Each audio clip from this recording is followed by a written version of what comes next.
Parsons' first win of this season, and it's been an interesting year for all the competitors here, but yourself, it's been a long road to get to this point.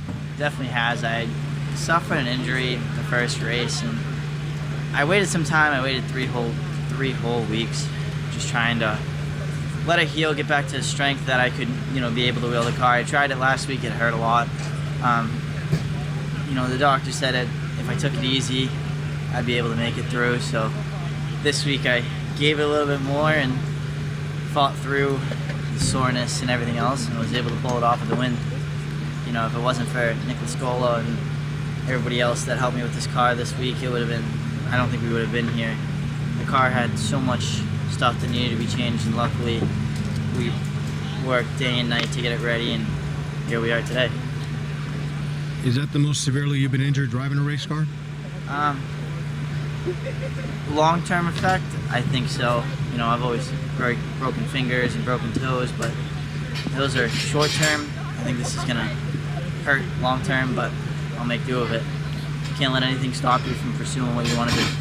Well, you certainly didn't tonight. I mean, it was a great battle between Mason Tessier, yourself, Luke LeBrun, Jake Johnson. I mean, anybody that was fast was in that top 5 trying to take the win away from you. So you definitely executed that race. Definitely. It was definitely a long and battling race. At the beginning of the race, I didn't think I was going to be able to hold Jake off, but after a little bit, he had fallen off and ended up having to pit. So that was one big relief to me. Later on, after having some clear open tracks to feel the car and figure out what it's really doing and not just keep pushing it, Mason and Luke started coming up into play, and it was just one big, I don't even know how to put it, battle between us three on the restarts for the next 4 or 5 times. Just seeing who could get the better restart and who could get into that corner just a little bit faster. And without having the benefit of getting clean track because the yellows were so frequent, how tense is that? You're changing competitors on these restarts. You're maybe thinking a little bit of the injury, the pain. So, I mean, I'm sure this is all at play. It was very painful, and it just wouldn't stop no matter what I did. I even tried, just relaxing and driving with one arm, but I just couldn't pull it off. Nothing would help. Nothing did anything good, so. Well, funny how things worked out. It's about this weekend a year ago was your last win here, so I'm sure you didn't plan on it taking this long, but all things considered, without having a full season to run, it's not too bad. Definitely. It was a short-lived season, as there's only 3 or 4 more races that I'm going to be able to run, at least. But we make do of anything we got, so with the little time that I was able to race, I definitely made some people angry showing up at the track after a few weeks gone. Everybody thought I fell off the face of the planet. Came back without any awareness, didn't tell anybody, just showed up, and instantly I knew people were going to be looking at me a different way. And any people or sponsors to thank? Definitely. I want to thank Triple G Scaffold, DA Ricardo and Some Builders, G&G Soap Screening, Nick's Pit Stop, Nicholas Scolo Racing, J. Parsons Trucking. I'd also like to give a big thank you to Norwood Printing and Crossroads Auto Collision for helping me get the car back to the way it was after that paint damage of the first week. They were able to do a quick turnaround time with all the paint work and everything.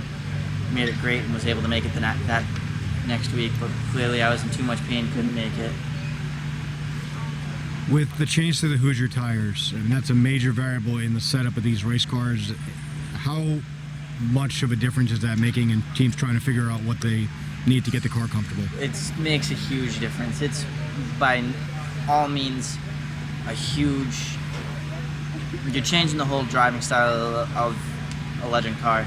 It went from being semi-controllable during a drift to, having the car step out and not knowing whether you're going to go around or not. The grip to power ratio is definitely out of control. You're always on the pedal and making sure that you're not trying to spin the rear tires, especially on those restarts. It's not just smash the gas and go. You really got to make sure you don't spin those tires on a restart. So I was able to pull away from a few of the other guys most of the races, just being careful with my throttle movements. And going into that corner, those tires stick sometimes more than you think, and other times they don't stick at all. It's all about how you go into the corner, how you heat them up, see how they go. But definitely takes time, effort. You got to put your time and effort into it. Like everything else, it's by no means, I don't even know how to put it. Do you have anything preliminary for next year? I mean, this kind of probably throw a wrench in a lot of teams' schedule to start with, and now they don't necessarily have a sense of what they want to do. I was really looking to go into, start building a super late model this off season, but with the first race motor issue that I had and having to get a whole brand new motor because of an internal issue that was out of our control, we made do with it. I was able to ask sponsors for a little extra help this season, and they were able to help me out, and I didn't want to disappoint them by being out for 3/4 of the season. So we're back, and I'm glad we got the win tonight.